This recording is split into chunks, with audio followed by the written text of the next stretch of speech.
What's up, soldiers? Chris here, CaribbeanPod.com. Always a pleasure having you guys in the kitchen with me.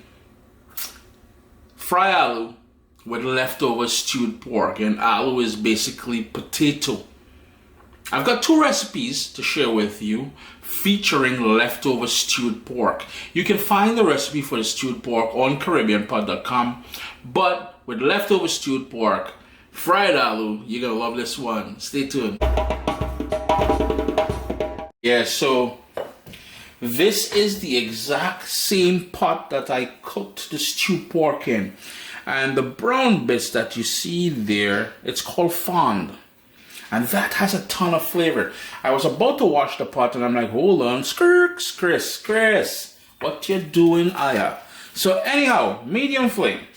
With that fond in there, we're making fry aloo, so it will look like a lot of oil. So that's 3 tablespoons of good olive oil. Whatever oil you want to use, by all means do so. Unfortunately, with fry aloo, and this is just the nature of it, and I keep saying fry aloo, I don't know if I corrected myself already. No, not corrected, but I told you guys aloo is just a different word for potato, and I think it's the indentured laborers from India brought that back to the Caribbean, that word. So heating there. We're going to go in with some smashed garlic, and I need quite a bit of garlic.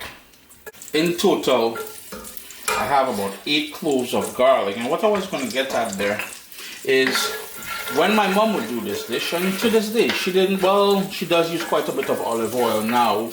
It would just be vegetable oil she would use, and it's one of them dishes she didn't cook too often for us because it had too much oil, as you can see. If you want to cut back on the amount of oil in there, what you can do is use a non-stick pan or pot.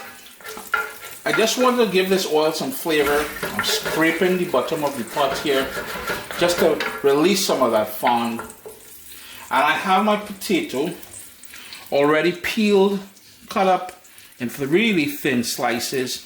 And there I have, I believe, 7 medium potatoes all ready to go.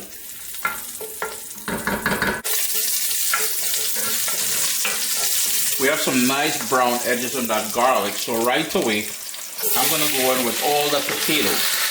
And I had it soaking in water. I drained it. And the reason why I like having it in water is, and I usually keep it in a bowl, swish it around, dump that water out, put in new water and rinse it out. It takes away, by doing so, you remove most of the starch from cutting up that potato, and it gives you a better end product at the end.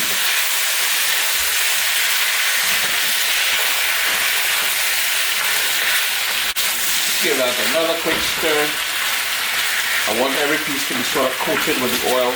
Yes, and using a non-stick pot or pan will be much better, because what's going to happen is the natural sugars from the potato will make it, and the starch from that starch will want to stick and burn. So it's one of them dishes you got to pay attention to. I'm going to hit it with salt, and I like cooking with sea salt. Use whatever salt you like using.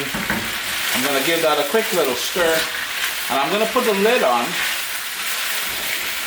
and let some steam action happen, and that's going to create some liquid in there, and that's going to help that potato to cook. But what we got to do now is top it with a sliced onion, and I have here half of a scotch bonnet pepper.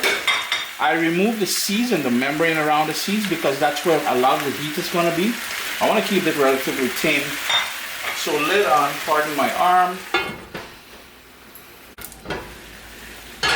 Nice little steam action happening. I'm going to turn my heat down to low. I had it on medium all this while to bring it up to temperature.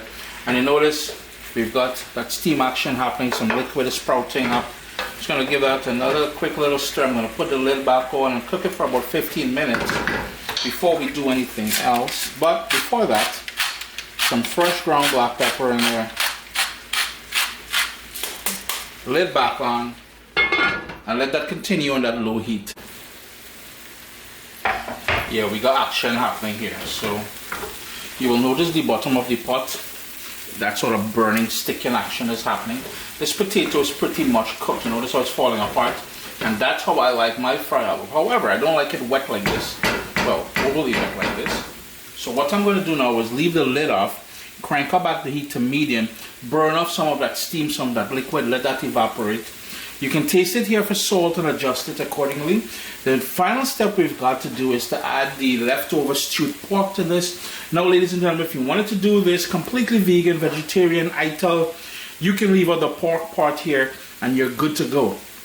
If you wanted to add salted cod, boom. If you wanted to add shrimp, boom. Leftover stewed chicken, stewed beef, boom. All of those things will work in this dish. And all of those recipes I just mentioned can be found at CaribbeanPot.com. But for now, we're going to do a little scraping action in the middle here. This is why that non-stick pot will be your best friend. But I want trying to burn off some of that liquid, some of that steam, and finish it up. Started to dry up nicely to the point where I like it. So here's where now we're going to introduce, and I have my bowl here with the leftover stewed pork. And remember, this is recipe 1 of 2. So we'll use half of that stewed pork in here, and we'll save the other half. That's going to add a wicked flavor to this, because, ladies and gentlemen, that's stewed pork. And the recipe is available at CaribbeanPot.com. Can I go in tighter to show? Hold on. Go in tighter, Chris. Show them. That stewed pork is loaded with tons of rich Caribbean flavors, one of which is ginger.